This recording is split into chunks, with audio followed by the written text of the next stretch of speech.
What would you do if you knew your father was about to marry someone who was hiding a deadly secret? 8-year-old Lucas didn't just wonder. He acted. And when he stood up in the middle of his father's wedding, what he revealed shattered not just one life, but many.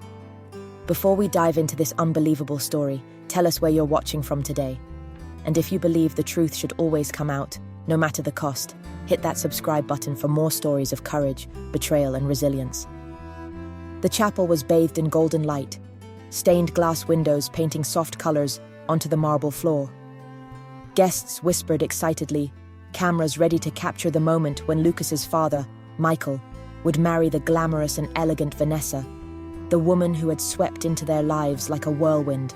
Michael stood tall at the altar, his nervous smile betraying just how much he wanted this day to be perfect.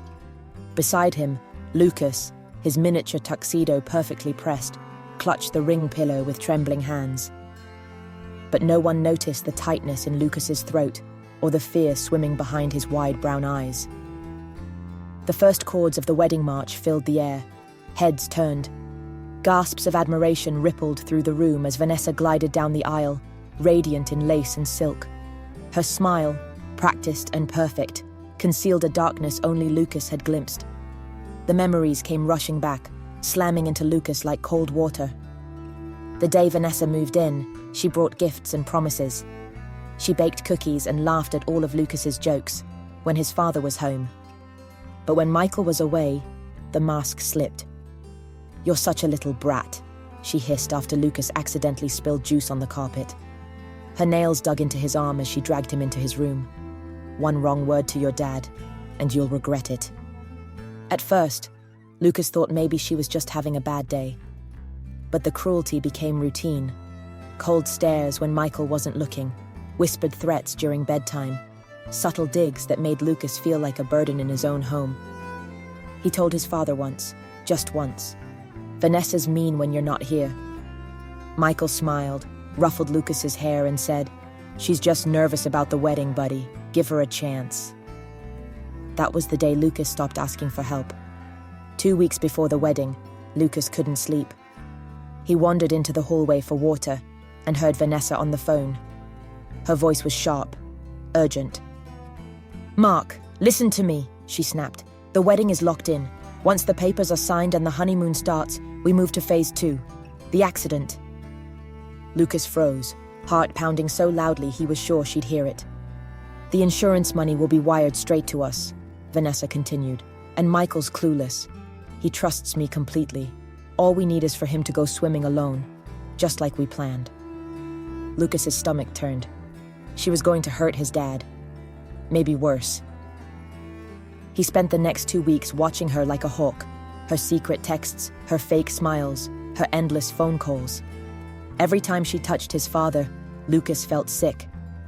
Now standing at the altar, Lucas's heart pounded in his chest.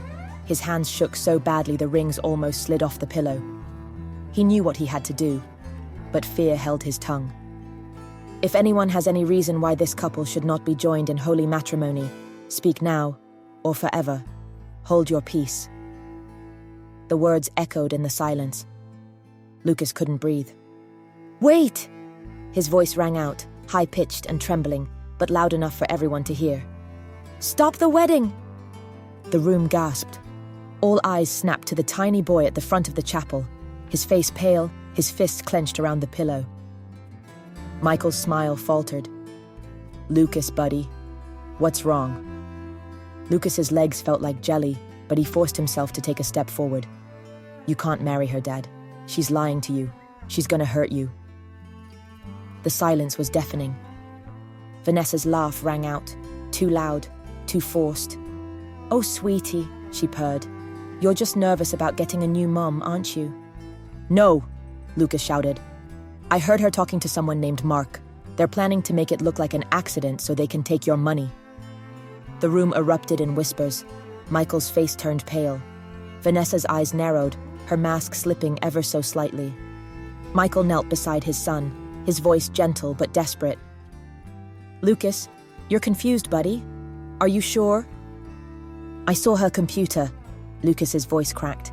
"There's an insurance policy, millions of dollars if you die, and there's pictures, her and some man." Vanessa's facade shattered.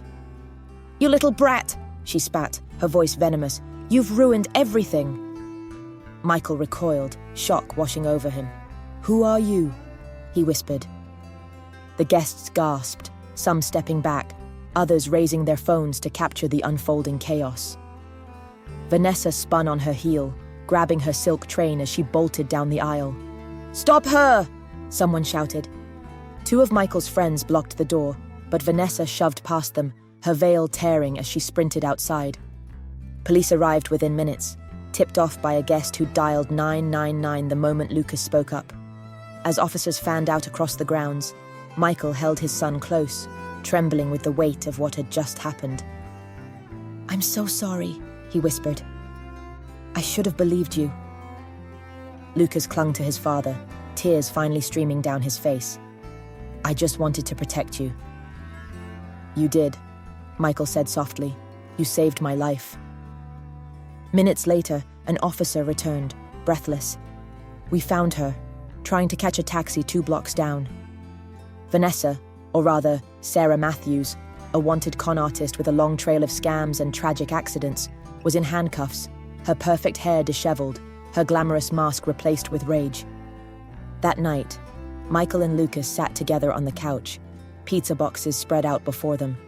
No wedding cake, no honeymoon, just father and son, safe and together. "Promise me something, buddy," Michael said softly. "No matter what, you always tell me the truth, even if you think I won't believe you." Lucas nodded. "Promise." They clinked their soda cans together. Because sometimes, the bravest act isn't stopping a wedding, it's believing in yourself when no one else will. What would you have done if you were in Lucas's shoes? Could you stand up to protect someone you love? Share your thoughts in the comments, and don't forget to like and subscribe for more unbelievable true stories of courage, betrayal, and resilience.